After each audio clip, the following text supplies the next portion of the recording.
Depuis que nous sommes revenus, votre prédicateur nous a dit de quelle manière merveilleuse le Seigneur vous a béni et a fait de grandes choses.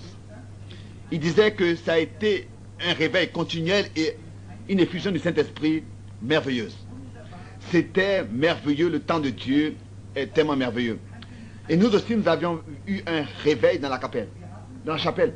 Nous avons parlé d'une série de sujets. Et quand dimanche j'étais venu à la fin avec le 4e chapitre de l'Apocalypse, c'était une réunion à peu près de 350 jusqu'à 400 personnes. Alors que je parlais, et j'étais en train d'appeler pour la lignée de la prière, je parlais de la gloire de Dieu, de son reflet des chérubins et de la mer de cristal et du sacrifice apporté. Pendant que je parlais, je me suis tourné pour prier pour les malades. L'ange de l'Éternel est venu devant toute l'assemblée. Il est passé devant la chaire, il s'est arrêté dans le coin. À peu près 300 personnes ou plus l'ont vu pendant 15 minutes. Ils ont loué et exalté le Seigneur. J'ai demandé à tous, est-ce que vous pouvez le voir? Tous pouvaient le voir. Là-bas était cette lumière jaune, cette colonne de feu.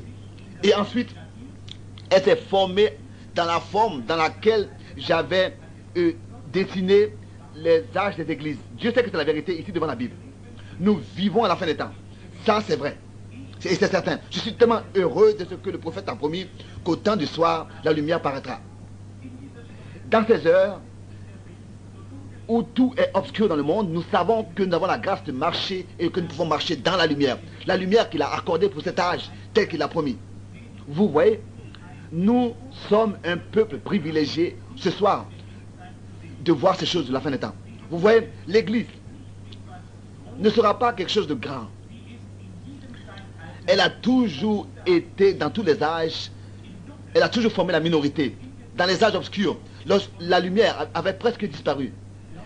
Et c'est comme ça que ce serait de nouveau dans cet âge, la Odyssée.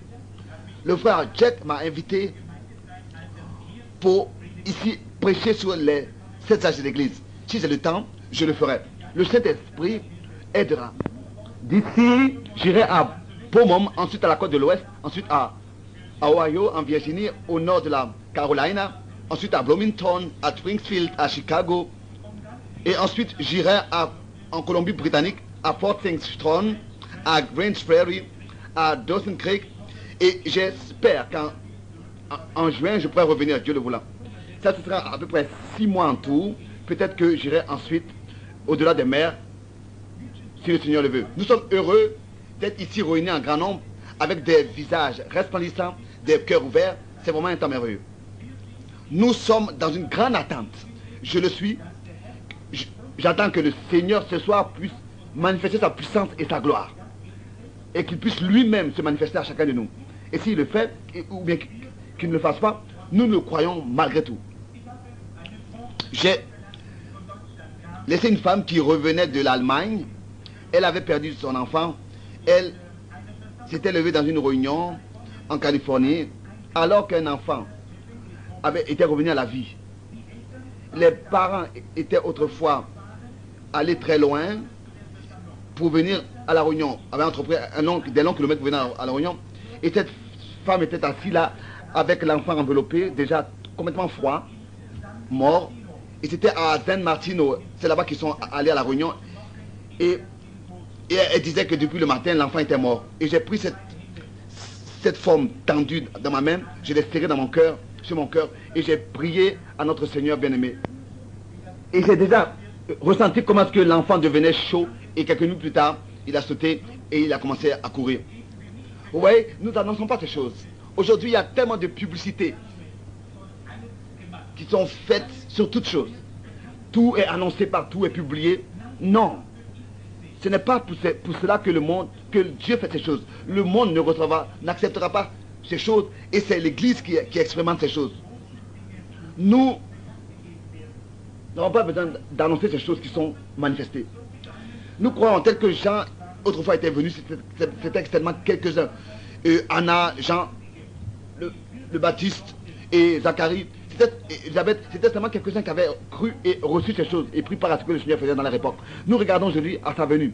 Cette mère dont l'enfant est mort en Allemagne, l'homme est un responsable religieux dans l'armée américaine et ils ont essayé de m'appeler à peu près 5 fois pendant la journée et la nuit pour que je vienne pour ressusciter l'enfant. Et j'ai très prié, j'ai beaucoup prié. Je veux même vous montrer que les médecins même croient à ça.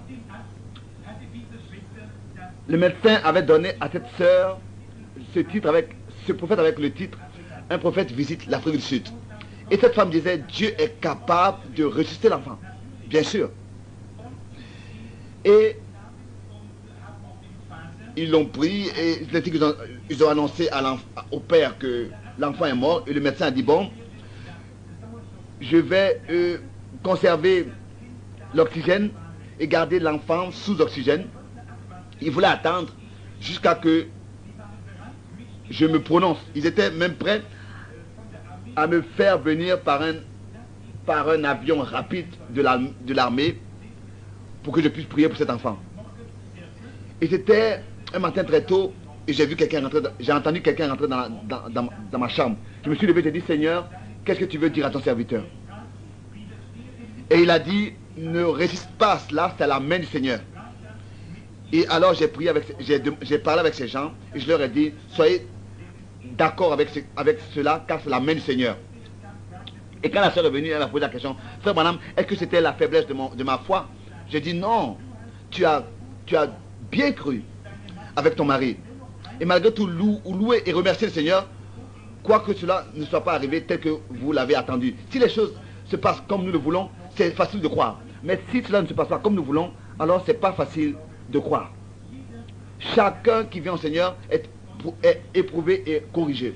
Bien sûr, nous savons et nous attachons à cela, que Dieu nous bénisse ou pas, ce qui se passe, nous nous attachons malgré tout à lui et à sa parole, il nous amènera au but. Il nous donnera de passer par ce chemin difficile. Nous savons que la foi vient de ce qu'on entend de la parole de Dieu. Et nous voulons avoir le cœur ouvert. Je ne voudrais pas être trop lent parce que le frère Jack m'avait demandé de venir et je suis reconnaissant d'être ici. Il disait qu'il y a des malades pour lesquels je dois prier. Alors je voudrais d'abord parler avec vous et ensuite prier pour les malades.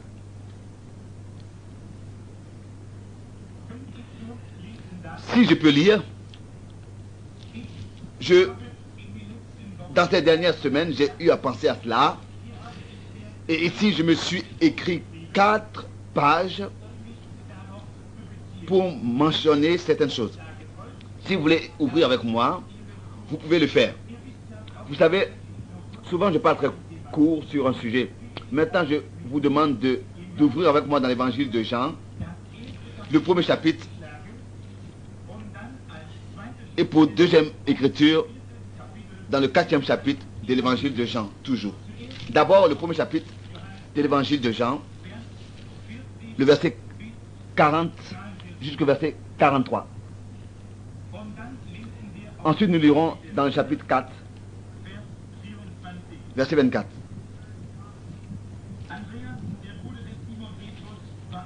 André, frère de Simon-Pierre, était l'un des deux qui avait entendu les paroles de Jean et qui avait suivi Jésus. Ce fut lui qui rencontra le premier son frère Simon. Et il lui dit, nous avons trouvé le Messie, ce que signifie Christ. Ce qui signifie Christ. Ou bien autre chose, ce qui signifie loin. Et il le conduisit vers Jésus. Jésus, l'ayant regardé, dit, tu es Simon, fils de Jonas. Tu seras appelé Céphas, ce qui signifie un rocher. Donc Pierre. Ensuite, le chapitre 4, verset 24. Dieu est esprit et il faut que ceux qui l'adorent en esprit et dans la vérité. La femme lui dit, je sais que le Messie doit venir, celui qu'on appelle Christ. Quand il sera venu, il nous annoncera toutes choses. Jésus lui dit, je le suis, moi qui te parle. Je voudrais, en tant que sujet, prendre ce texte, c'est-à-dire le texte, les Messies ou alors le Messie. Je voudrais que mon sujet aujourd'hui se tourne autour de cette expression Messie. Le mot Messie veut dire le oint. Cela peut être aussi utilisé dans ce contexte-là du roi oint. Cela signifie aussi Christ. Bon, nous allons d'abord nous occuper de cette pensée du roi oint. D'abord, nous pensons déjà dans Genèse chapitre 3, verset 15 à cela. La semence promise de la femme qui viendra est le oint. Par toutes les Écritures, tous les prophètes ont parlé de sa venue, de ce roi oint. J'aime cette expression oint. Vous voyez, Dieu l'a oint. Et il était roi. Et il était celui qui devait délivrer Israël et les établir pour dominer les nations. Ce roi oint devait le faire. Je crois que Jésus de Nazareth a accompli chaque description qui le concernait, dont les prophètes ont parlé, dont le Messie avait à accomplir. Je crois que Ésaïe 9, verset 7, 6 a été accompli. Israël a reçu un signe. Dieu avait dit, je vous donne un signe éternel. Un signe qui est éternel. Un signe qui a sa valeur pour toujours. Une vierge enfantera. Ça, c'était le signe. Et celui qui naîtra d'elle, son nom sera appelé merveilleux, conseiller, puissant, prince de la paix, Père éternel, etc. Je crois que Jésus a accompli chaque description, chaque promesse que Jéhovah avait faite concernant la venue du roi et du Messie. Ça n'a pas d'importance.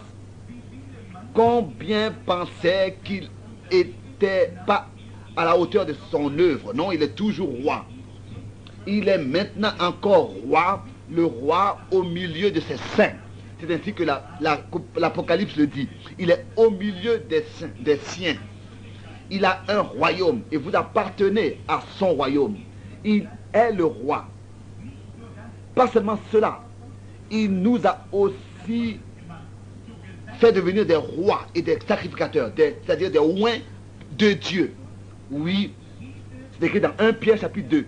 Jésus a accompli chaque description qui le concernait. Et les Juifs avaient entendu ces promesses depuis des années. Comment est-ce que cela était possible qu'ils n'ont pas reconnu l'accomplissement de ces promesses? Tous ces théologiens étaient tellement versés dans les Écritures. Ils étaient exacts avec les Écritures, en toutes choses. Et malgré tout, ils ne l'ont pas reconnu. Ils n'ont pas reconnu le Messie dans le oint, autrefois. C'était comme si cela n'aurait pas été possible qu'ils ne le reconnaissent pas. Nous pensons qu'ils auraient dû le reconnaître. Mais Dieu avait aveuglé leurs yeux. Cela montre que c'était vraiment la main de Dieu. C'était tellement clair devant eux, manifesté. Les signes du Messie ont prouvé qu'il était le Messie. Ils ont prouvé qu'il était le oint, qu'il est le oint. Et pour eux, de ne pas prendre part à cela et de ne pas reconnaître cela, ça devait être la main de Dieu. Sinon, ce n'était pas possible de ne pas le reconnaître. Sinon, ils auraient dû le reconnaître. Est-ce que ce n'est pas la même chose aujourd'hui? Si l'évangile est voilé pour ceux qui sont aveuglés, c'est écrit dans 2 Corinthiens chapitre 4. Car la seule possibilité de reconnaître cela, c'est de la part de Dieu. Ésaïe 9, verset 6, c'était le Père éternel, le Dieu tout-puissant. Alors que Dieu a fait des hommes, dans Genèse chapitre 1, verset 26, là-bas, cela nous montre, vous pouvez vous noter cette écriture, cela montre que Dieu a créé l'homme pour un but très élevé déjà depuis le commencement. Il a créé l'homme pour être une sorte de Dieu. Plus petit que Dieu, mais à l'image de Dieu. Il a des mains comme Dieu, des pieds comme Dieu, des yeux et des oreilles. Tout comme Dieu. Vous voyez? Il a été fait comme Dieu parce qu'il est un fils de Dieu. Parce qu'il est un fils de Dieu. Et Jésus a mentionné cela et a dit, comment est-ce que vous pouvez me juger si je dis que je suis le Fils de Dieu? Si dans votre loi il est écrit que ceux-là sont appelés des dieux à qui la parole de Dieu vient. Il a fait mention des prophètes. C'était des ouins mais petits. Jésus était tellement ouin qu'il était plus qu'un prophète. Jésus était tellement ouin que toute la plénitude de la divinité habitait corporellement en lui. Il était Dieu. Les prophètes avaient la même onction, mais dans une plus petite mesure. Vous voyez, alors que Dieu a créé l'homme, il a créé l'homme pour être un Dieu, car il lui a donné une domination, pour qu'il puisse dominer. Il avait la puissance sur les oiseaux. Il pouvait dominer sur le vent, sur les poissons de la mer, et dominer sur tout, et déterminer tout. Il était établi sur tout. Il était en tant que roi, ouin pour régner. C'est ce que l'homme était. L'homme était créé à l'image de Dieu avec une domination terrestre. Ça, c'est la chose pour laquelle la Bible dit que toute la terre, toute la création attend la manifestation des fils de Dieu. Vous voyez, le monde attend que les fils de Dieu soient manifestés, que les hommes reviennent, soient rapportés dans leur position voulue de Dieu au commencement. Vous voyez, nous sommes créés à l'image de Dieu. Vous voyez, alors que Dieu fit l'homme, il leur a donné de son esprit, car il les a créés, il les avait créés à son image. Vous voyez, si vous voulez peut-être remarquer ces choses, ici il n'y a pas longtemps, nous savons que des hommes ne sont pas des animaux, non. Des hommes dans leur état déchu sont capables malgré tout de faire des choses qui sont étonnantes. Ils ont une intelligence. Ils construisent des bâtiments, des maisons, des immeubles. Ils ont fait beaucoup de choses. Et ils améliorent tout tant que le temps avance. Aujourd'hui, il y a des satellites, etc. Vous voyez, ils peuvent, en quelques heures, parcourir le monde entier et envoyer des satellites dans l'espace. Vous voyez, d'une manière pratique, d'en haut, ils peuvent observer tout sur la terre. Vous avez vu tout ce qu'ils ont créé? C'est l'homme qui a créé tout ça. Ça, nous le savons. Comment est-ce que ces choses, si rapidement, sont évoluées et avancées? C'est ainsi que aussi, ils ont apporté dans ce temps. Ils peuvent calculer tout et atteindre tout ce qu'ils s'imaginent. Aujourd'hui, ils vont à combien de vitesse à l'heure? Ça va très vite. Ils montent, et pas seulement cela, dans l'espace, pas seulement cela. La pesanteur ne les dérange plus. Ils sont tellement intelligents. Ils peuvent tout faire. Ils sont créés à l'image de Dieu. Et en eux, il y a cet attribut-là d'atteindre tout ce qu'ils veulent atteindre. Dans cet état de déchu, ici, par exemple, s'il y a un petit point qui serait là, présent, dans l'homme, et que Dieu vient habiter dans l'homme, cet endroit doit être, ce point d'être saint, ou bien alors être comme un lieu très saint, derrière le voile, comme au travers de la chair. Et nous avons à l'extérieur les 5 sens que nous utilisons, dont nous avons besoin. Et à l'intérieur de l'âme se trouve la nature, le caractère de l'esprit que l'homme a. Et c'est cela qui manifeste ce que l'homme est réellement. Et là aussi, il y a, dans l'esprit, il y a 5 sens, c'est-à-dire 5 entrées, 5 ouvertures. 5 sens, l'esprit a 5 sens. Mais à l'intérieur, de l'intérieur donc, là où l'âme se trouve à l'intérieur de l'esprit, il y a seulement une seule entrée, une seule ouverture. Pour arriver dans la gloire de Dieu où Dieu peut prendre tout contrôle sur nous. Ça, c'est pas notre propre volonté. Nous devons prendre la décision de permettre à Dieu d'accepter sa parole ou de ne pas l'accepter. et de consacrer tout à Dieu et de le laisser entrer dans notre cœur. Nous pouvons nous décider. Vous pouvez décider pour ce qui est bon, pour ce qui n'est pas bon. Vous avez un libre arbitre. Si Dieu établit sa demeure dans le cœur d'un homme, par son esprit, alors esprit, âme et corps sont pris sous le contrôle de l'esprit de Dieu. Si un homme se convertit, cela commence ainsi. Que ça crée tout cela en lui. Si un homme naît d'en haut, naît de nouveau, alors l'esprit de Dieu vient dans l'homme. Vous voyez, cet esprit-là se propage. Toutes les mauvaises pensées, toute l'amertume, toutes les racines d'amertume, tout cela doit sortir de l'homme. Et l'homme doit être ramené dans l'état dans lequel il se trouvait avant la chute de l'homme, dans le jardin d'Éden. Jésus a dit dans Matthieu 11, verset 24. En vérité, je vous le dis, si vous dites, dans Marc 11, verset 24, si vous dites à cette montagne de se déplacer et que vous ne doutez pas dans votre cœur ce que vous croyez, et que si vous croyez que cela s'accomplit, ce que vous dites, cela s'accomplira. Vous voyez, Dieu nous ramène à cet état où ce que nous prononçons dans notre bouche, nous croyons que cela s'est accompli. Oui, ce que nous disons, si nous croyons que nous l'avons reçu, cela s'accomplira dans la réalité. Vous voyez, Dieu nous ramène réellement dans cet état. Bon, mais avant, il faut que la colère et toutes ces choses nous quittent. Et nous avons été créés d'éléments. Par exemple, la lumière cosmétique est utilisée pour faire des radios. Et si toutes ces choses-là sont à notre disposition, si nous pouvons vraiment concentrer, mettre tout cela à la disposition de Dieu dans la lumière éternelle, d'une manière que Dieu puisse habiter en nous. Dieu peut penser, parler, habiter en nous alors et marcher en nous. Alors ce n'est plus l'homme, mais c'est Dieu dans l'homme. C'est Dieu qui parle, c'est Dieu qui vit, c'est Dieu qui marche. Et j'espère que le micro est bien réglé parce que j'ai l'impression qu'il y a un raisonnement.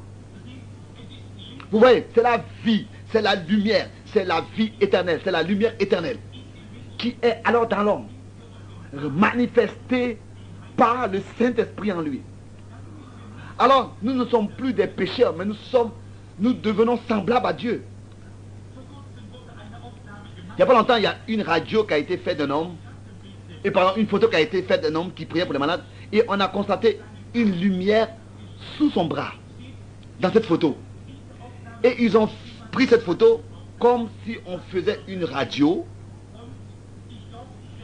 Et je crois que le Reader's Digest et Weird Sweet, ce sont des magazines qui l'ont décrit, et on a dit dans l'article combien de guérisons ont réellement eu lieu par la prière de la foi. Et ils ont confirmé qu'une lumière sortait pendant que cet homme priait pour les malades. Vous voyez, nous savons que s'il est écrit qu'ils imposeront les mains aux malades, nous savons ce que cela signifie. Dieu savait ce qu'il disait. Si nous imposons les mains aux malades, alors ils doivent être guéris.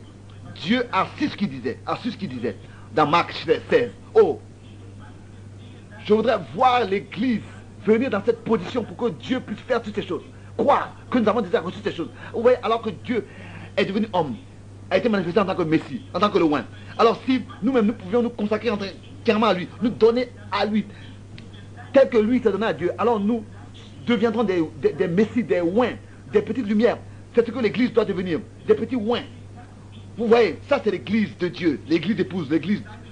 Elle est dans sa lumière, dans la lumière du Messie, du ressuscité, Christ ressuscité, qui marche parmi son peuple, qui habite parmi son peuple, parmi les oints. Oui, et dans les oints, ils sont ceux en qui il agit dans les différents âges. Dieu montre que c'est son Église, oint. Messie veut dire le oint. Il est roi. Et si nous sommes oints du même esprit, alors nous sommes comme le Messie a été. Car nous reflétons sa lumière, sa puissance et sa gloire. De nouveau, c'est écrit dans 1 Pierre 2 que nous devons annoncer ses vertus.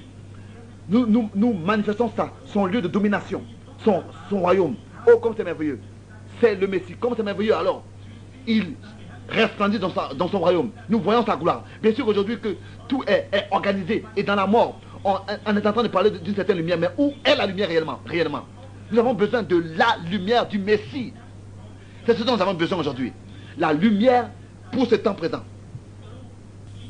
Oh, je l'aime à cause de sa bonté. Oui, c'est vrai. Oui, nous avons vraiment besoin de la lumière du Messie. Tel que la parole est devenue vraie en lui, qu'elle devienne vraie en nous. Dans 1 Jean 2, verset 8, la lumière pour ce temps. Oui, je l'aime. Nous avons reçu de lui son onction pour marcher comme lui. Oui, c'est vrai. Dieu appelle de tels loin. 1 Jean 2, verset 20, 1 Jean 2, verset 27, 1 Jean 4, verset 17. Il nous a fait des rois et des oins, tel que Jésus était le grand sacrificateur de Dieu. C'est ainsi que nous sommes des petits sacrificateurs.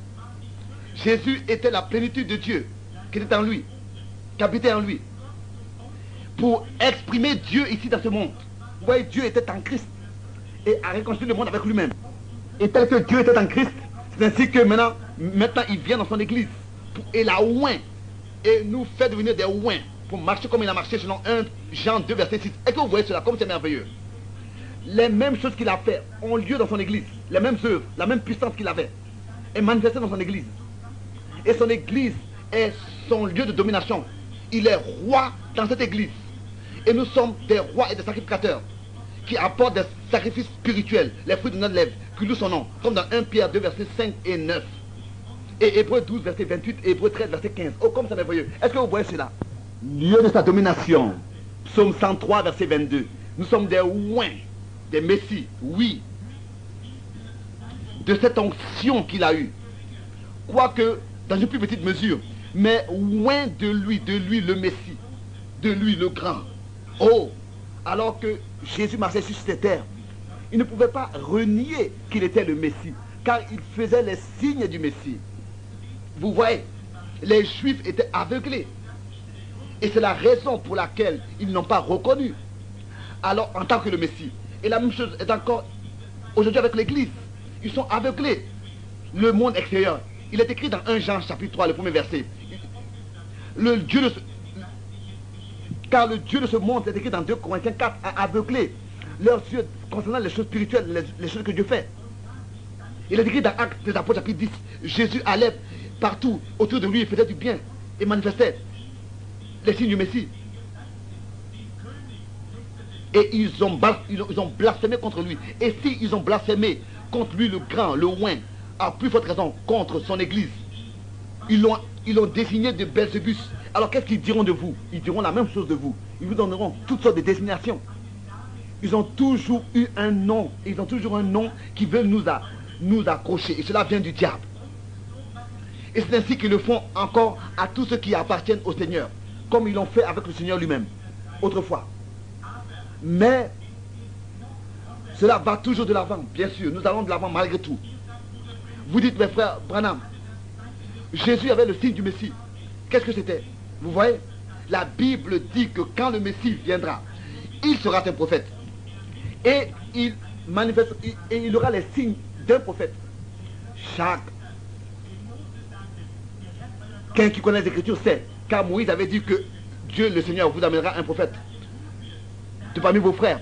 Et quand il fera ces signes, vous le reconnaîtrez. Deutéronome 18, verset 15. Par exemple, il a dit dans Jean 4, tu as eu 5 hommes, 5 maris. Et il a dit, je reconnais que tu es un prophète. Quand le Messie viendra, il nous dira, mais qui es-tu? Il lui a répondu, je suis celui qui parle avec toi. Elle est allée dans la ville et elle a dit, viens et vois, venez et voyez, n'est-il pas le Messie? Vous voyez? Jésus a dit, si je ne fais pas les œuvres de mon Père, ne me croyez pas. Mais si j'ai l'onction et que les œuvres de Dieu sont manifestées par moi et que j'ai été oint par lui pour ça, alors ça veut dire que ce n'est pas moi qui fais ces œuvres, mais c'est le Père qui habite en moi. C'est une telle onction que j'ai besoin, d'une manière que le Père habite en nous. C'est ainsi que c'est lui qui fait ses œuvres.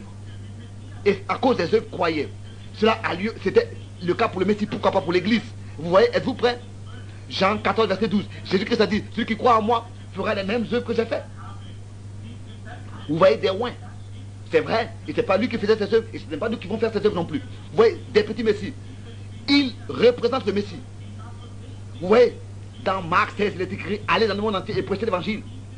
Ces signes accompagneront ceux qui auront cru. Accompagneront les oints. Ceux qui croient en moi et qui sont baptisés seront sauvés. Celui qui ne croit pas sera condamné. L'église épouse représente le oint, représente le Messie. Les signes accompagneront tous ceux qui auront cru. Jusqu'à où? Jusqu'aux extrémités de toute la terre, dans toute la création. Oh, comme je suis reconnaissant. Comment vous pouvez annuler cela de la Bible? C'est pas possible. Pas seulement cela était pour les disciples. Jésus-Christ a dit que cela ira dans le monde entier, jusqu'aux extrémités de toute la terre, à toute la création. Ces signes accompagneront ceux qui auront cru. Vous voyez? Qu'est-ce que c'est alors avec ceux qui ne croient pas? Que ces signes accompagneront. Comment est-ce que vous avez lu l'histoire de l'église? J'ai lu beaucoup des pères des églises. Que ce soit que je vous voudrais citer leur titre. Partout, ils ont écrit jusqu'à l'église catholique. Jusqu'à son commencement. Des centaines d'années en arrière, après que Christ fut mort. Irénée, Martin, Columbus et tous ces saints hommes, ils ont prêché le baptême au nom du Seigneur Jésus-Christ. Ils ont prêché le pardon des péchés. Ils ont prêché le parler en langue. Les morts ont ressuscité, les malades ont été guéris. Des signes, des miracles ont été manifestés jusqu'à dans les temps obscurs, dans les âges obscurs. C'était seulement une petite minorité qui maintenait la lumière de l'évangile. C'était les petits messies, les oints, dans les âges. Ils s'attachaient fermes à l'évangile et représentaient le royaume du Messie. Ils ont été transportés en lui. C'est comme c'est écrit dans Colossiens chapitre 1, verset 13. Jésus-Christ n'a pas manqué. Il a accompli ce qu'il a dit. Il est venu pour établir un royaume et il a établi ce royaume. Le royaume de Dieu vient dans votre cœur par la puissance du Saint-Esprit. L'Esprit de Dieu s'infuse dans son église là oint pour que des signes, des miracles soient manifestés. Pour que soit prouvé qu'il est le Messie et qu'il est ressuscité, habitant parmi son peuple. Amen. Oh, je me sens bien, moi-même. J'aimerais même parler en langue et louer le Seigneur. Oh, comme c'est merveilleux. Il y a beaucoup qui viennent et qui disent, oh, devenez membre de notre église. Nous avons ceci, nous avons cela, nous avons ceci. Quelle différence cela fait? Tout cela est de la tromperie et passera un jour. Mais le royaume de Dieu est établi dans le cœur et dans l'âme de l'homme par la révélation de Jésus-Christ.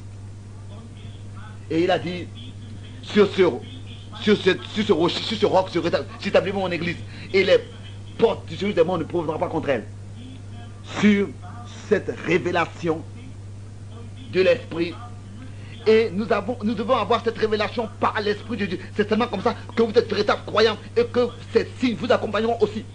Vous voyez ce que c'est que le Messie? Il a un royaume, le royaume de Dieu. Ce sont des oints. C'est le lieu de sa domination. Il domine dans leur cœur. Ils sont oints du même esprit par lequel il a été oint. Quelqu'un disait, mais permets. Quelqu'un disait au Seigneur un jour, permets que mes enfants, mes fils, se tiennent à ta droite et à ta gauche. Il a dit, est-ce que vous pouvez être baptisé du baptême avec lequel j'ai été baptisé? Il a été dit oui. Ensuite, il a dit, les places, ce n'est pas moi qui peux les donner. Vous voyez? Même si nous sommes prêts à boire la coupe de la persécution, quoi qu'il arrive, et à être baptisé du même baptême, vous voyez, si lui, il était le Messie, vous voyez, il était oint du Saint-Esprit. Et chaque église qui est oint du même Saint-Esprit, ce sont alors des oints. Ils sont comme s'ils seraient des petits dieux. Et un jour, quand ce corps sera transformé et enlevé, et j'espère auparavant que Dieu, avant l'enlèvement, que Dieu est une église, un peuple, parmi lequel sa puissance est manifestée, la même puissance avec laquelle il a ressuscité son fils, dans une dimension comme cela doit être. Oui, des messies, des oints, des rois, pour délivrer. Oui.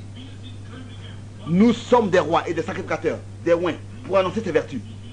1 Pierre 2, verset 9. Ils servent le Seigneur. Ces signes les accompagnent. Et ils reflètent sa vie. Christ, leur vie est manifestée. Ils reflètent dans son royaume. Vous n'avez pas besoin de mourir. Oui, spirituellement, vous devez mourir. Mais pas physiquement, afin de recevoir ces choses. Vous devez d'abord mourir et être crucifié. C'est Dieu lui-même qui prend alors le contrôle en vous et s'exprime lui-même par vous. Mais avant qu'il puisse le faire, il faut qu'il puisse le contrôle sur vous. Ne permettez pas qu'il y ait de la haine, de l'immosité et de la colère. Et toutes ces choses doivent être d'abord sorties de notre cœur. Le doute, l'incrédulité, toutes sortes de caractères et de tempéraments doivent sortir de nous. Et c'est ce que ça dit. Plus vous nettoyerez votre cœur et plus Dieu pourra établir sa demeure en vous. C'est ainsi, tel qu'il a été dit à Josué, tout sol sur lequel ton pied foule t'appartient. C'est ainsi que nous sommes dans le royaume de Dieu. Tous les Philistins du doute, de la colère, tous les Amakétites, de l'immosité, de la colère, vous devez vraiment prendre votre pays, leur pays, et vous emparer. Ils doivent sortir. Ne dites pas que les signes, les miracles sont passés. Vous, Amoritains, sortez. La colère, les Amoritains, faites-les sortir du pays, car ce pays vous appartient. Si vous dites qu'il n'y a plus de division, sortez, vous, Amalékites. Si vous dites qu'il n'y a plus de baptême du Saint-Esprit, sortez, vous, Amoritiens.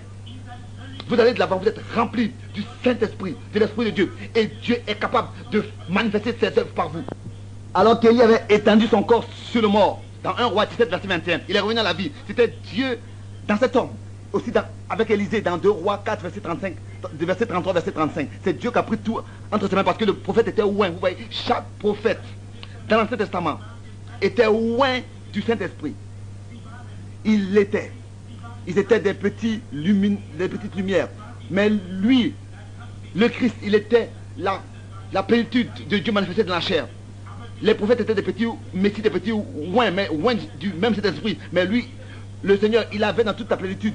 Chaque homme qui aujourd'hui reçoit le vrai baptême du Saint-Esprit qui a reçu est oint du même Saint-Esprit avec lequel Jésus de Nazareth était oint et allait partout et faisait du bien autour de lui. Dans Actes des Apôtres chapitre 10. Oh, je me sens tellement bien. Je sais qu'il vit aujourd'hui encore. Il y a quelque chose qui se passe avec un homme qui a expérimenté cela. Un homme, l'homme a été déterminé pour quelque chose de très élevé. Il a été créé par Dieu pour cela. Sa détermination sur terre est pour être un petit Dieu et dominer sur toutes choses. Oh, comme c'est merveilleux. Je n'espère pas que vous trébuchez sur cela. J'ai encore assez de versets bibliques pour exposer cela. Ici, c'était un soir, il n'y a pas longtemps, d'ici. J'avais vu comment quelqu'un exposait quelque chose.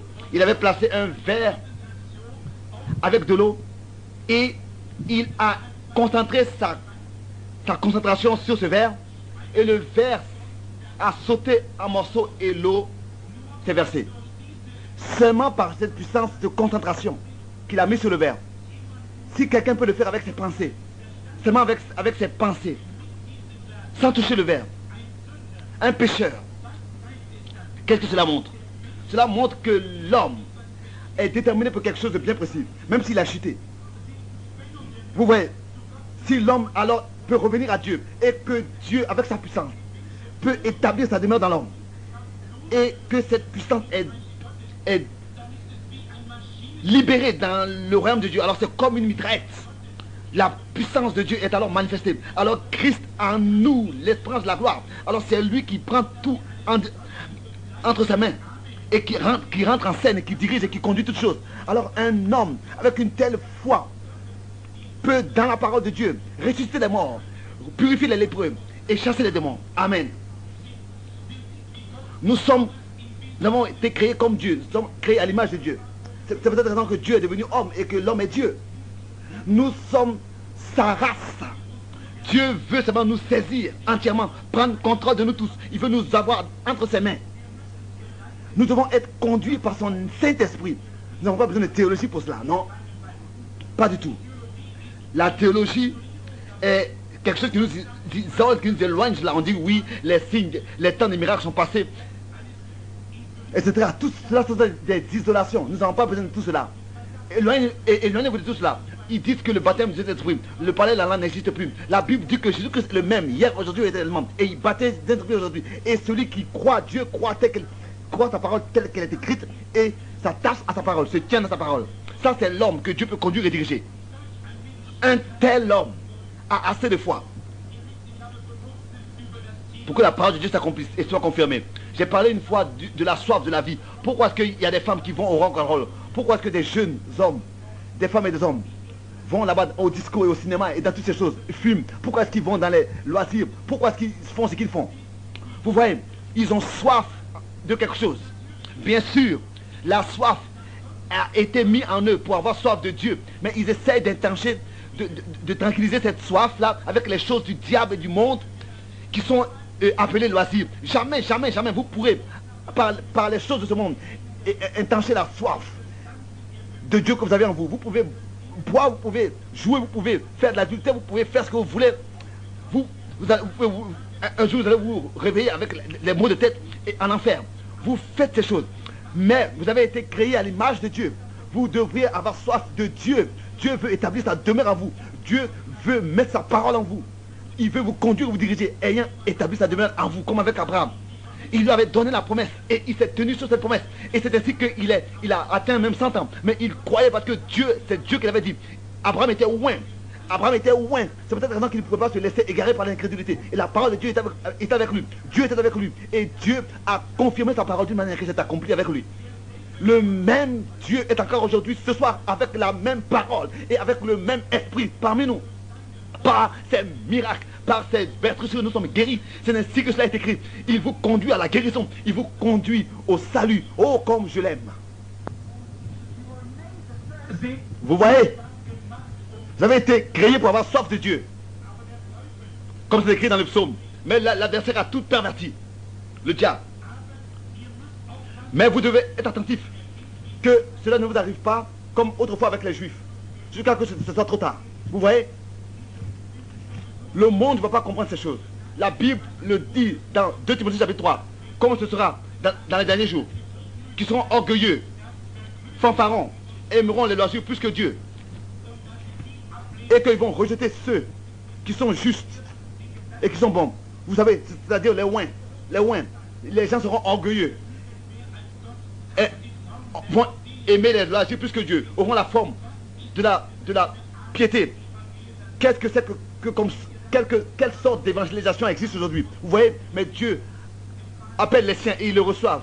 C'est un petit groupe ici et là. Oui. Et je crois que 80% des gens autrefois ne savaient pas que Jésus était présent sur cette terre. Il n'avait pas été envoyé à ces grandes assemblées, mais aux siens qui le recevraient.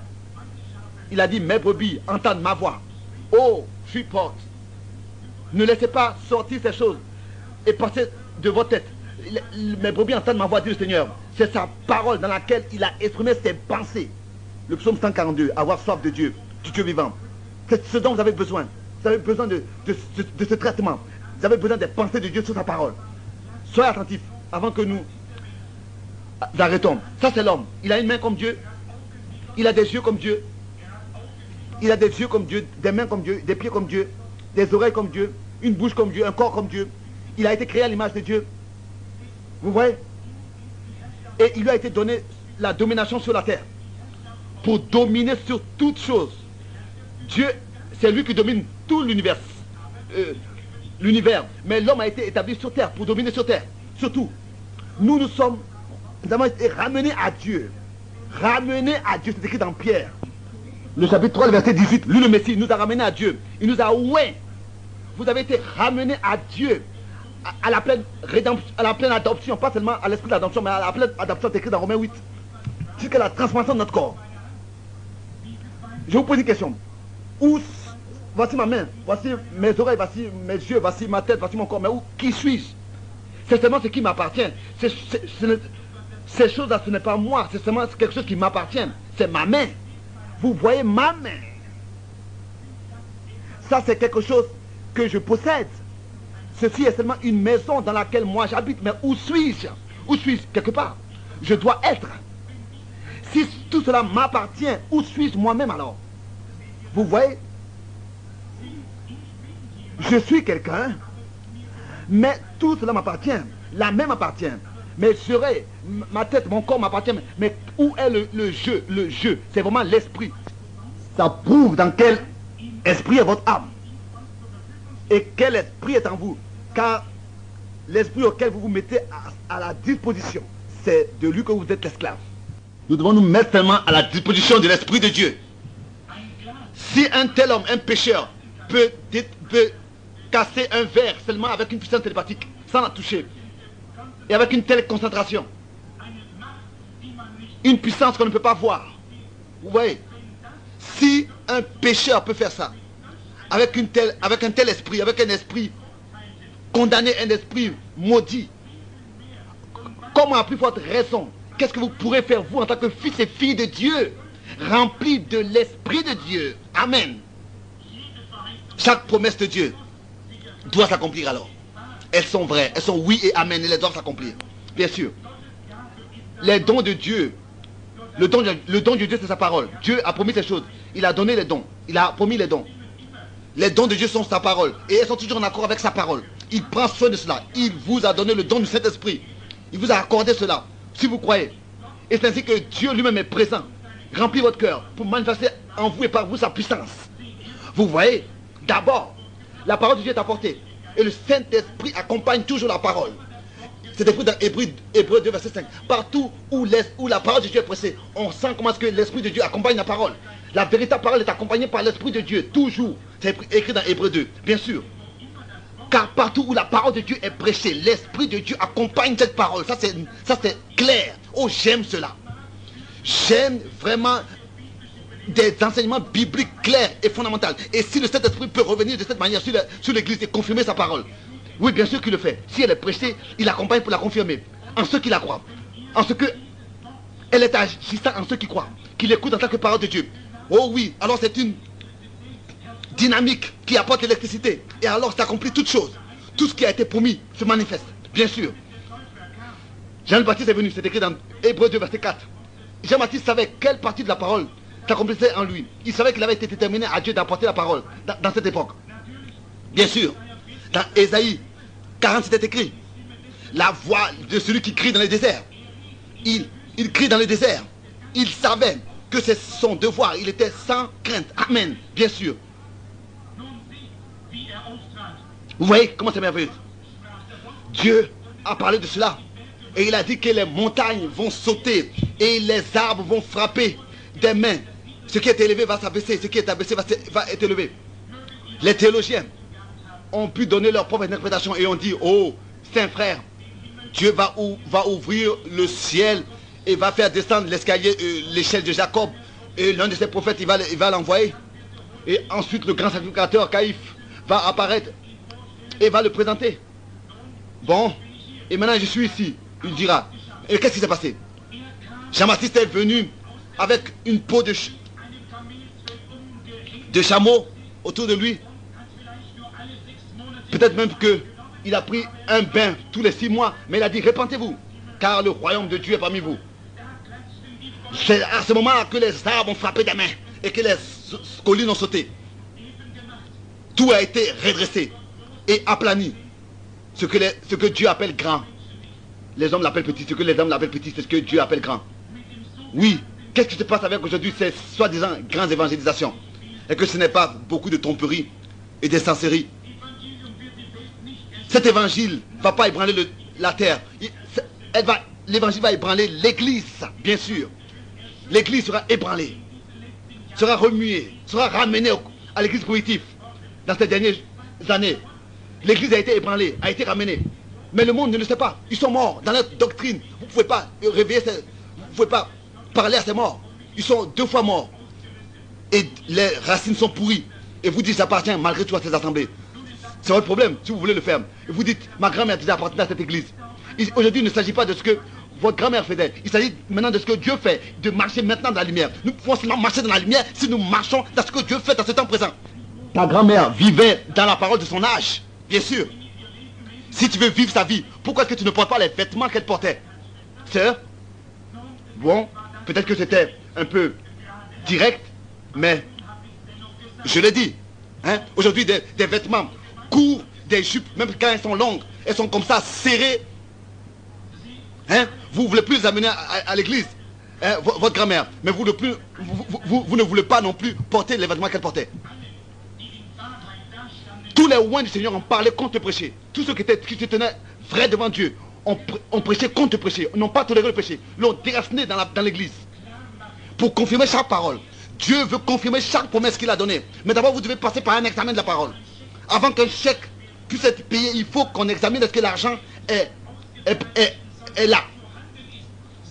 Vous voyez, vous devez tous passer par cet examen de la parole. Et c'est ainsi que Dieu va confirmer chaque promesse et payer chaque chèque. Mais d'abord, vous devez vous tenir devant l'examen de la parole. Bien sûr. Bien sûr. Dieu l'a promis. La question est à poser. Avez-vous reçu cet esprit depuis que vous avez cru? C'est ainsi que Paul a posé la question autrefois. Avez-vous reçu cet esprit depuis que vous avez cru? Et ensuite, il a été dit, vous devez vous laisser baptiser au nom du Seigneur Jésus-Christ. Car cette promesse est à vous et à vos enfants et à tous ceux que le Seigneur appellera. C'est ce qui est écrit dans Actes des Apôtres chapitre 2 verset 18. Et Paul leur a imposé la main, ils ont prophétisé et parlé en langue. Et Dieu s'est manifesté parmi eux d'une manière merveilleuse. Vous voyez, le Saint-Esprit est venu sur eux et Dieu a confirmé chaque promesse parmi eux. Bien sûr, c'est vrai. Tout est signé du nom du Seigneur Jésus-Christ. Pas avec un autre nom. Pas avec des titres. Non. Il reconnaît seulement son nom. Il reconnaît seulement sa signature. Il reconnaît seulement sa parole. Bien sûr. Sa signature, c'est sa parole. Oui, son nom. Et chaque chèque sera payé. Chaque parole sera confirmée. Il a dit, tout ce que vous demandez à mon nom, cela vous sera accordé. Bien sûr. Mais, si vous passez par ces épreuves, vous devez savoir ce qui a existé de vous. Jésus-Christ a dit, si vous demeurez en moi et que mes paroles demeurent en vous, alors demandez ce que vous voulez. Alors cela doit vous être accordé. Vous voyez, ça c'est la promesse. Vous êtes oint, bien sûr. Vous avez le don du Saint-Esprit. Vous l'avez reçu. Vous êtes obéissant à la parole de Dieu. Après que Jésus fut né et que le Saint-Esprit vint sur lui, il est allé. Vous voyez? Alors si vous venez à l'autel, alors venez pour écouter la parole de Dieu, pour accomplir la parole de Dieu. Ne donnez pas des conditions au Seigneur, mais soyez prêts à exécuter tout ce qu'il a dit. Venez, prenez votre salut, votre guérison, prenez tout. Vous voyez, il n'a pas seulement dit, si nous croyons de tout notre cœur ce que nous disons, que nous l'avons reçu, nous allons le recevoir, mais il a aussi dit, si vous demeurez en moi, que je demeure en vous, vous recevrez ce que vous demandez. C'est ainsi que nous pouvons recevoir la plénitude du Saint-Esprit. Vous voyez, vous dites au Seigneur, je viens, je n'ai rien à t'apporter, mais je viens sous ta croix tel que je suis, reçois-moi. C'est ainsi qu'il honorera cela. Et nous cherchons l'honneur devant Dieu, pas devant les hommes. Vous êtes prêts à vous laisser baptiser d'eau, là où il y a beaucoup d'eau, et il vous fera aller de l'avant. Bien sûr, si vous disiez croire au Seigneur Jésus, acceptez-le en tant que sauveur, tout ce que vous demandez, c'est déjà signé en son nom, c'est en accord avec sa parole, c'est selon sa volonté, alors vous pourrez le recevoir. Mais vous devez passer par l'examen de cette parole. Bien sûr. Alors Dieu confirmera chaque promesse qu'il a faite. Nous devons nous-mêmes demeurer dans toute la parole. Nous sommes alors des Messie, des oints. Nous vivons à la fin des temps, dans le dernier âge des églises, où il est dit qu'il y aura des faux oints. Mais nous sommes des vrais oints. L'âme est ointe. Nous vivons dans un âge trompeur. C'est le dernier âge. L'âge de l'Odyssée. Un âge obscur. Un âge hypocrite. Où des frères dans l'église peuvent être oints, expérimenter la guérison divine dans leur corps, expérimenter l'onction dans leur esprit, prêcher la parole, chasser les démons. Et malgré tout, l'âme n'est pas touchée. L'âme n'est pas touchée. Il faut que l'âme soit remplie de cet esprit. Car l'onction veut enseigner l'âme. Et si l'onction n'a pas enseigné l'âme, la vie de la parole n'est pas dans cet homme. Et c'est ça qui est la plus grande séduction. Et vous devez être attentif à cela. Ce temps dans lequel nous vivons maintenant, c'est écrit dans 1 Jean 2, verset 27. Et au verset 20. Et le Saint-Esprit a parlé avec moi. Après que j'avais lu ces choses, il a dit, va à côté de cet arbre. J'ai dit, Seigneur, tu as parlé avec moi que je dois venir ici. Et maintenant je suis ici. Qu'est-ce que tu veux Qu'est-ce que tu veux me dire? On peut recevoir le baptême de Saint-Esprit dans l'esprit sans que l'âme soit née de Dieu, soit née d'en haut. C'est ainsi que dans cet endroit, le Seigneur m'a révélé cette promesse de ce temps présent dans Malachie. Et il m'a montré avec cette écriture ce que cela signifie. Que dans ce jour, justement, le cœur, l'âme, le cœur des enfants va retourner au Père, aux expériences de l'église primitive. Alléluia. Avant que le jour terrible et redoutable de l'Éternel arrive. Que le cœur, l'âme, le cœur des enfants va expérimenter ce que les premiers chrétiens ont expérimenté. Pas seulement leur corps, pas seulement leur esprit. Mais le cœur est ramené. Et je me rappelle alors que le Seigneur Jésus parlait avec ses disciples. Ils lui ont posé la question. Pourquoi est-ce que les scribes et pharisiens disent que le Messie, que Élie, doit d'abord venir? Et ils ont compris qu'il parlait de Jean-Baptiste. Il a compris qu'il parlait de Jean-Baptiste. Mais regardez, ce n'était pas le Élie qui devait venir maintenant, avant le jour terrible et redoutable de l'Éternel. le Seigneur comprenait que ses disciples parlaient de Jean-Baptiste. Vous devez être attentif à quelle sorte de promesse a été donnée pour quelle époque. Et moi aussi, je n'avais pas vu ces choses auparavant. Mais le Seigneur, justement, m'a révélé cela. C'est seulement maintenant que je peux parler de cela. Après que j'ai compris. Vous voyez, je vous envoie le prophète Élie. Avant le jour terrible et redoutable d'éternel. Où tout, avant que tout brûle. C'est par son ministère que le cœur des enfants va retourner au Père. À la même fois. À une fois de même prix dans 2 Pierre chapitre 1. D'abord, c'était le cœur des pères, des patriarches, des juifs, qui devait être ramené au cœur des enfants, aux enfants de la nouvelle alliance, qui croyaient au Messie. Mais maintenant, alors qu'il apparaîtra pour la deuxième fois, Élie, le cœur des enfants doit être retourné à l'expérience de la Pentecôte, doit revenir au Père. Ça, c'est le Amen. Ça, c'est la lumière du temps de soir, de revenir à la Pentecôte, à l'expérience de la Pentecôte, à l'effusion de cet esprit, à l'enseignement des apôtres. Avant que le jour retour l'éternel arrive, il voulait envoyer le prophète Élie pour cela. Oh bien, mes frères et sœurs, nous vivons dans la fin des temps. C'est ici maintenant. Si cet Élie apparaît, je vais vous donner la description. Vous voyez, quand il viendra, vous savez, Élie, autrefois, avait été enlevé avec des chevaux de feu. Dans ces derniers jours, le messager va parler, va être celui. Donc le messager de l'âge de l'Odyssée, c'est par son message que l'église sera préparée pour l'enlèvement. Par son message, l'église sera préparée pour l'enlèvement. Et il sera celui qui apportera le message pour la préparation de l'église. Il va haïr les femmes qui s'habillent indécemment et immoralement. Il sera contre les dénominations. Regardez Élie, regardez Jean-Baptiste. Toutes ces femmes aujourd'hui avec des jupes courtes et des jupes serrées. Oui, regardez Jean-Baptiste. Il avait dit Dieu est capable d'appeler à l'existence des enfants d'Abraham de ces pierres. Il sera un homme du désert.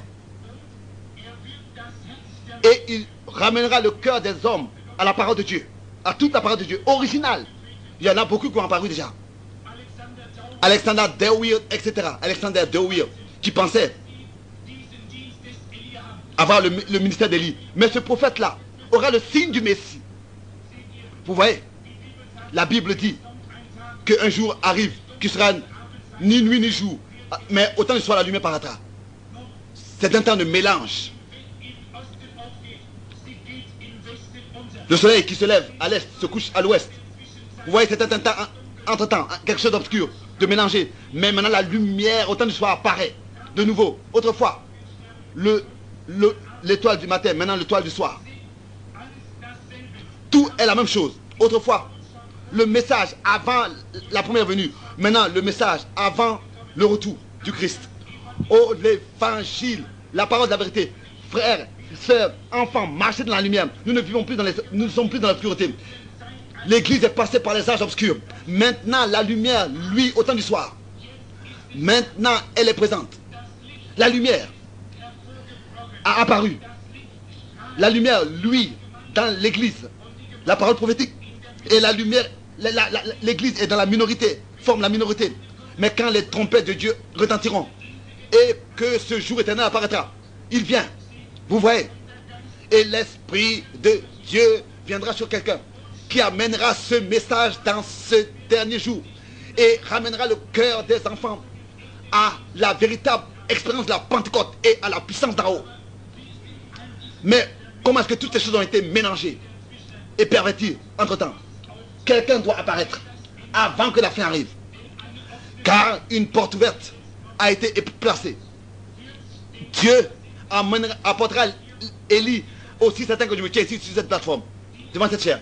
Et cet homme va ramener les hommes à l'expérience primitive de la Pentecôte. Ce n'était pas seulement de se souhaiter la bienvenue, de former des groupes ici et tout cela, de ne pas vouloir avoir affaire avec les autres. Non, tous, ils étaient unis d'un même accord, dans le même lieu. Et c'est ainsi que Dieu a pu les remplir du Saint-Esprit. Confirmez sa parole. Alléluia. Et Pierre s'est levé et a dit, repentez-vous et soyez baptisés au nom de Jésus-Christ pour le pardon de vos péchés. Et c'est ainsi que vous recevrez le don de cet esprit. Ça, c'est le modèle, ça c'est l'original. Cette puissance de Dieu doit être manifesté. Et tel que Moïse avait fait tout selon le modèle qu'il avait vu, c'est ainsi que nous devons aussi le faire aujourd'hui. Dans Hébreux 8, verset 5. C'était pas seulement de se serrer les mains le jour de la Pentecôte. Cet homme va apparaître pour ramener vraiment l'église au véritable enseignement de la Pentecôte. Et c'est ainsi que ils se sont tous baptisés au nom de Jésus-Christ pour le pardon de leurs péchés. Et ils ont reçu le don du Saint-Esprit. Vous voyez, ça c'est l'original, ça c'est le modèle. Cette puissance de Dieu doit être manifestée. Autrefois, l'étoile du matin, maintenant l'étoile du soir, la même lumière, la même puissance est manifestée. Le même Messie se manifeste parmi son peuple. Bien sûr. Vous voyez, qu'est-ce qui va se passer? La Bible dit que avant que ce jour arrive, Jésus fera la même chose, tel qu'il a fait autrefois. Car il a dit, tel que c'était au temps de Sodome, c'est ainsi que ce sera. Le monde est dans une situation sodomique. Ça, nous le savons. Bien sûr. Bien sûr. Le monde est dans un état sodomique. Soyez attentifs. Autrefois, ils avaient un Billy Graham moderne, etc. Seulement quelques-uns ont été appelés à sortir, ont été mis dehors. Sont sortis. C'est ainsi que la femme de Lot est devenue un pilier de sel. Mais les véritables élus sont restés avec Abraham. Et le Seigneur est resté avec Abraham pendant que les deux gens sont allés à Sodome. Et alors que Abraham était là, il a demandé où est ta femme. Elle était derrière lui, derrière le Seigneur, dans la tente. Et il a dit, je vais te visiter selon le temps de la vie, dans la même saison, et cette promesse que je t'ai donnée va s'accomplir dans une année, dans la même saison. Et Sarah a ri en elle. Et l'ange de l'Éternel a regardé Abraham, alors que la femme était derrière lui-même, l'ange. Et le Seigneur. Et il a dit, pourquoi est-ce que Sarah a ri? Et ce signe du Messie, le discernement des cœurs, va avoir lieu avant ce jour. Car c'était ceci, que cela s'était passé avant la séduction la destruction de Sodome. Vous voyez, donc maintenant, avant le jour terrible et redoutable de l'Éternel, cela doit encore se répéter. C'est ainsi que maintenant, il ramène les enfants de Dieu à l'enseignement des apôtres, à l'expérience de la Pentecôte, des pères Pentecôte. C'est ainsi, nous ramener à ce que Paul et les apôtres, Jean, Silas, Paul, Marcus, Marc, Irénius et Martin Colombo, tous ces grands martyrs, ces hommes qui ont apparu dans les différents âges de l'Église, qui ont prêché la vérité par en tant que messagers. Vous voyez, la Bible parle du reproche des Nicolaïtes. Et j'ai regardé ce que cela signifie. Pardon, les œuvres des Nicolaïtes, les œuvres, c'est devenu une doctrine. C'est de vaincre, de soumettre tout. C'était des œuvres, avant c'est devenu une doctrine. C'est ainsi que on a ôté la puissance dans l'Église, mais le Saint-Esprit est présent pour tous, pas seulement pour un seul, qui se présente comme saint. Non, le Saint-Esprit est pour tous, pour tout le peuple de Dieu, bien sûr. Oh, comme c'est merveilleux. Dieu se manifeste dans sa puissance, par des signes et des miracles. Comme au commencement, encore maintenant à la fin. Oui, le prophète a dit qu'un jour viendra, il sera ni nuit ni jour. Ce sera un jour de mélange, de séduction, un jour obscur. Mais au temps du soir, la lumière paraîtra. La lumière du soir est venue. Et le soleil du matin est le même le soir. Le même reflet de la même lumière et de la manifestation de la même puissance, de la même vie du Christ. Nous sommes à la fin des temps. Nous vivons au temps du soir. Bien sûr, il reflète sa gloire de nouveau. Nous voyons ses promesses. Il les a accomplis, il confirme sa parole. Vous êtes comme des aigles qui sont appelés à sortir. Longtemps nous avions entendu ce message. Maintenant ce message est venu. Comparez vos expériences avec celles des premiers chrétiens. Votre vie avec celle des premiers chrétiens. Le temps de la séduction est passé. Matthieu 24, verset 24 a dit, ce sera tellement semblable, le vrai et le faux, d'une manière que même si c'était possible, les élus seraient séduits. Billy Graham disait il n'y a pas longtemps que les élus ont été séduits. Non, cela n'est pas possible. L'église ne formera pas. L'église sera séduite, mais pas les élus qui forment l'église épouse, qui forment l'épouse. L'église sera séduite, mais pas les élus. Les élus ont été élus à former la fondation du monde. Ils ne peuvent pas être séduits. Ils ont été déterminés pour quelque chose et Dieu ne peut pas se tromper. Oh, c'est un temps particulier dans lequel nous vivons. Nous devons être très attentifs et faire très attention à nos paroles, à nos pensées, à tout ce que nous faisons. Tous semblent être comme le jour de la Pentecôte. Ils parlent en langue, ils prophétisent. Tous s'ajustent comme au vrai, d'une manière que même les séduits seraient séduits. Mais comment vous pouvez examiner ce qui est vrai? Vous devez revenir à la parole de Dieu. Vous voyez? C'est ainsi que vous pourrez, au travers des Écritures, observer et comparer ce qui est vrai. Nous vivons dans l'âge de l'Odyssée. Dans l'âge de l'Odyssée. Vous savez ce qui a été dit dans cet âge. Vous pouvez le lire dans Apocalypse chapitre 3, à partir du verset 14. Comment est-ce que l'Église, dans ce temps, sera? Et c'est de cela que nous devons sortir, pour former l'épouse. C'est un verset très triste, qui vraiment qui peut attrister et toucher le cœur d'un homme. Jésus se tient dehors. Il est dehors. Et il frappe à la porte de sa propre église pour appeler à sortir. Il est dehors et il veut rentrer. Il veut établir sa demeure dans le cœur des croyants. Jusqu'à dans leur âme. Ils se sont organisés. Ils ont fait des groupes par leur doctrine, leur façon de voir, leurs opinions humaines. Ils ont infiltré de la philosophie, des doctrines, toutes sortes de pratiques qui ne sont pas bibliques. Au lieu de laisser Dieu et sa parole avant sa première place, pour qu'ils puissent les oindre et leur accorder l'effusion du Saint-Esprit, et que des signes, des miracles puissent avoir lieu, que la parole de Dieu soit manifestée. Non, ils ont mis dehors toutes ces choses. Et lui, il se tient dehors et il frappe.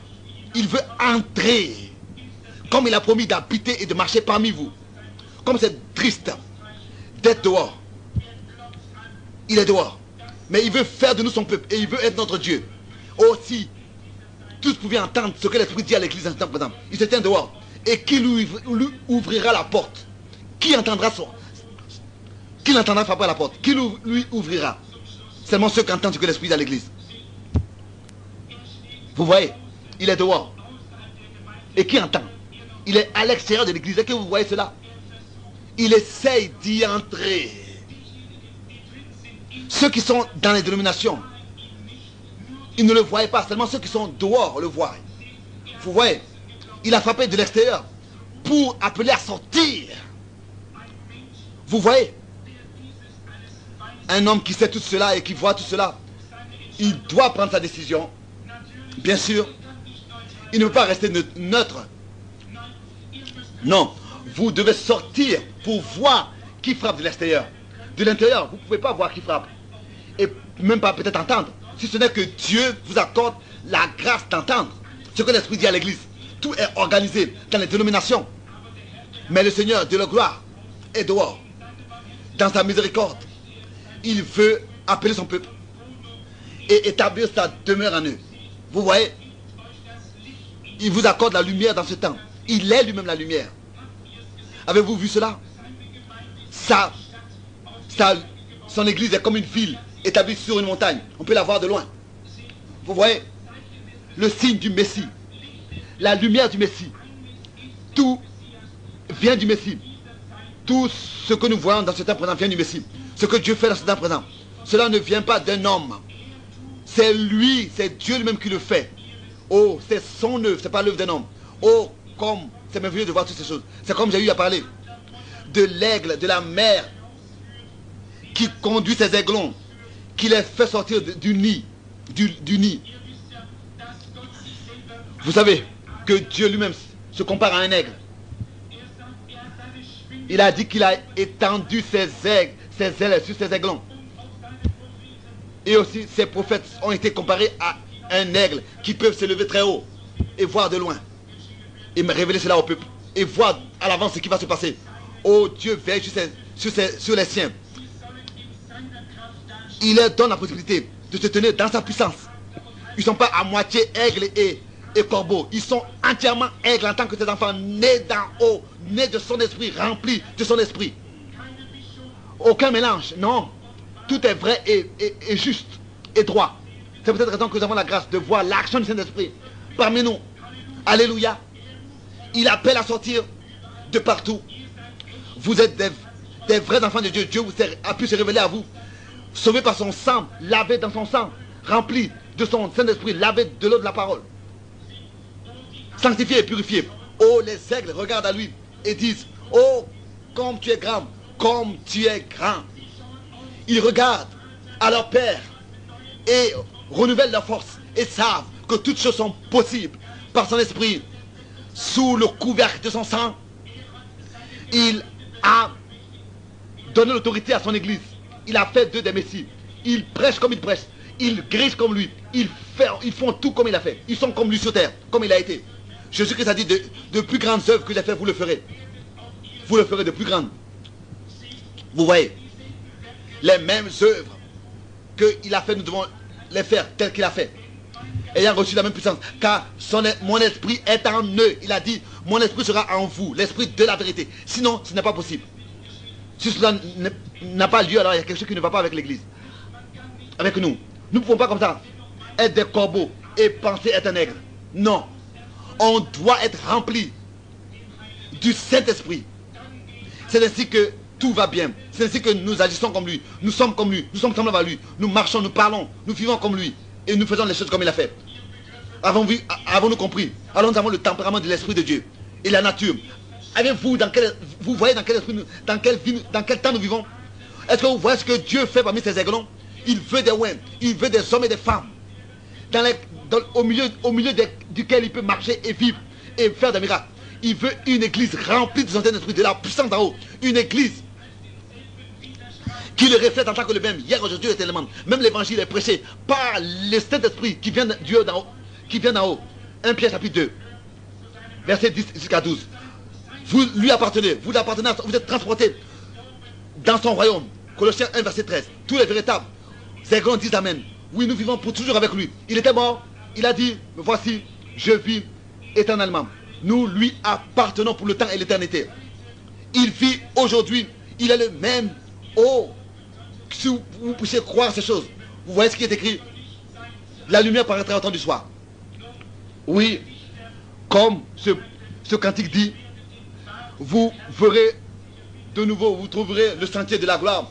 Car la lumière, dans ce temps, par l'eau du baptême, est ensevelie avec Christ, étant mort et crucifié avec lui. Vous, répentez-vous tous, et c'est ainsi que le Saint-Esprit établira sa demeure en vous. La lumière du soir est là.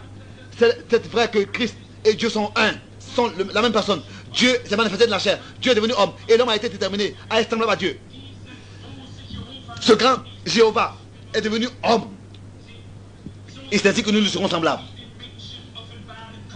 D'une manière qu'il pouvait se manifester, se révéler à l'homme pour pouvoir rendre l'homme loin. Pour dominer sur tout. Amen. Il a dit les œuvres que j'ai faites, vous les ferez aussi. Nous sommes chairs de sa chair, eau de ses eaux, nature de sa nature, esprit de son esprit, vie de sa vie, lavé dans son sang, né de son esprit, rempli de son esprit. Nous sommes des aigles. Vous voyez, nous sommes déterminés pour la même chose. Il est Jéhovah, il est notre Père. Nous sommes créés selon son image. Nous sommes ses enfants. Nous connaissons la promesse, les promesses pour ce temps. Je pourrais encore parler longtemps sur ces choses, bien sûr, mais nous voyons l'importance de ce que Dieu a promis pour ce temps présent, pour cet âge et de ce qu'il fait, l'importance de ce qu'il fait, l'importance de ce qu'il fait. Il est véritable et il a dit, les œuvres que j'ai faites, vous les ferez aussi. C'est ainsi que cela est écrit dans Jean 14, verset 12. Nous étions des païens, mais nous sommes revenus à lui et nous lui appartenons. Ça, c'est notre temps maintenant. Qu'est-ce que Dieu fait maintenant en accord avec sa parole après presque 2000 années? Comment est-ce qu'il se manifeste parmi son peuple et parmi nous? Il envoie le même Saint-Esprit et il fait les mêmes œuvres, confirme la même parole. Jésus a dit autrefois, si je ne fais pas les œuvres du Père, ne me croyez pas, mais si je les fais, croyez-moi. Et je peux les faire parce que le Père est en moi et c'est lui-même qui les fait et je suis en lui, je suis un avec lui. Les organisations ne le comprennent pas. C'est ainsi que l'Église épouse le comprend. Dieu est infini et il est capable de faire toutes choses. Il est puissant et il ne peut pas se changer. Il ne peut pas changer, il demeure le même. Oh, il s'agit des appelés à sortir et du groupe qui s'est séparé, qui s'est mis à part, qui ont été loin du Saint-Esprit. Il s'agit des élus qui ont été appelés à sortir, qui sont dans la foi et qui se laissent conduire par son esprit dans toute la vérité et par laquelle il peut faire la même chose. Vous êtes liés avec la parole et l'esprit est comme la dynamique qui allume cette électricité. Et c'est ainsi que la lumière est manifestée et Dieu fait de grandes choses. Vous devez seulement ordonner tout cela à sa place pour que cette puissance puisse être manifestée et vous-même être ordonné dans la parole de Dieu. Oui, ça doit être ainsi comme la Bible a dit. Pas comme une dénomination ou bien un groupe le dit. Vous voyez, vous, mon église baptiste, vous m'avez mis dehors parce que j'étais contre le fait que des femmes prêchent. Je savais que cela n'est pas en accord avec la parole. Vous voyez, beaucoup de choses qui sont enseignées aujourd'hui. Je ne peux pas être d'accord avec toutes ces sortes d'enseignements. Je n'ai eu besoin j'ai pas eu besoin de consulter à qui que ce soit et de poser la question à qui que ce soit. Jamais j'ai cru à 2 ou bien 3 dieux. Je savais qu'il y a un seul Dieu qui existe, qui c'est le même Dieu, qui s'est manifesté en Jésus-Christ, pas un autre. Je n'ai jamais cru autrement et enseigné autrement. Et alors que je m'étais laissé baptiser, j'ai demandé aux frères de me baptiser au nom du Seigneur Jésus-Christ. Vous voyez, montrez-moi un verset dans la Bible où quelqu'un se serait baptisé dans les aurait été baptisé dans les 3 titres. Alors j'arrêterai tout de suite de prêcher. Vous voyez, c'est une doctrine catholique et tous ceux qui sont baptisés et s'ils ne sont pas baptisés bibliquement, mais sont baptisés dans l'église catholique, sont en fait catholiques. Montrez-moi de l'histoire où il aurait été baptisé autrement qu'en dehors du nom du Seigneur Jésus-Christ. Si ce n'est au commencement de l'église catholique. C'est elle qui a commencé à baptiser dans les titres Père, Fils et Saint-Esprit, au lieu de baptiser au nom de Jésus-Christ. Vous voyez, vous savez ce que c'est que le baptême biblique correct, le baptême de sauve personne. Mais nous savons que le baptême biblique doit être au nom de Jésus-Christ. C'est ainsi que vous devez être baptisé. C'est comme ça que vous devez être baptisé. C'est ainsi que la Bible l'enseigne. Et ensuite la puissance de Dieu vient, le don du Saint-Esprit. Et les mêmes œuvres ont lieu, telles qu'elles ont eu lieu dans son ministère. Il vit en vous, comme c'est merveilleux. Maintenant je peux moi-même parler en langue. L'Esprit de Dieu est puissamment sur moi. Je sais alors que pour la première fois j'avais parlé en langue. C'était dans une église baptiste. L'Esprit était venu sur moi. Et subitement j'ai parlé en autre langue. Et les gens ont regardé, ils ne savaient pas ce qui se passait. Mais c'était là-bas pour la première fois. Quelque chose m'avait saisi. Je ne pouvais rien faire d'autre. Vous voyez? Oh, je savais que j'avais trouvé cette perle précieuse. Et j'étais prêt à abandonner toute l'organisation et à suivre seulement le Seigneur et sa parole pour que sa puissance puisse être manifestée. Je crois que la Bible, parole pour parole, et je me tiens pour les Écritures seulement. Oui, si quelqu'un lit justement les Écritures, parfois les traducteurs avaient des difficultés. Par exemple, il y en a qui traduisent des 4 bêtes dans l'Apocalypse, mais il est écrit 4 êtres vivants. Car bête veut dire une bête sauvage. Mais ces êtres vivants étaient des chérubins qui se tenaient devant Dieu. Vous voyez, ces 4 êtres vivants. Et ensuite, sur sa tête, l'arc-en-ciel et la description du Seigneur là-bas. Vous voyez, même dans la photo qui a été faite, la même lumière a été de nouveau redonnée. La gloire de Dieu. Vous voyez, l'objectif de la caméra parfois peut voir des choses que vous ne voyez pas en tant qu'homme.